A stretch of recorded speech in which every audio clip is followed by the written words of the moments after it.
The Aetherdrift hype is still racing at max speed, but I gotta tell you, the set almost feels more like our second visit to a monkhead. I know the race goes through that plane, giving it that feel, but I'm more talking about how awesome it is to see so many characters from that world. We talked about the Scarab's Fist, but what about one of the gods we hadn't seen in the original set?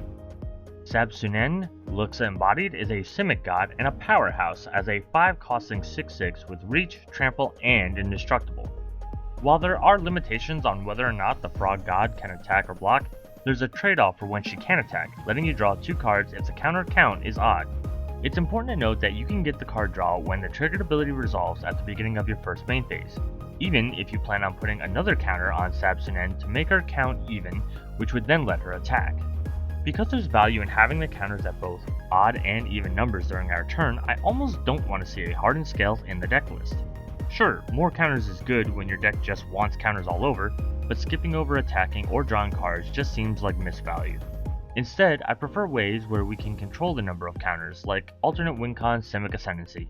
Yeah, we can win the game with this card, and it's probably going to attract the removal spell, but while we do have it, we can manipulate the counters to give us what we need in each phase of our turn.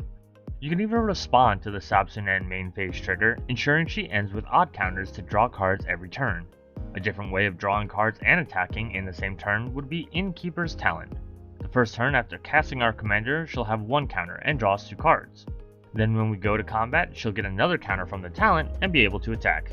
Then next turn, it's rinse and repeat for the value train. Forgotten Ancient is another great way to ensure the right number of counters on our commander. You'll be accruing counters throughout the rounds, and you don't have to move all of them when the ability triggers. Move enough to make sure we have an even number, then Sab-Sunen will give herself another one to be odd, and boom, 2 more cards. Another card that can be huge value over time is Chasm Skulker.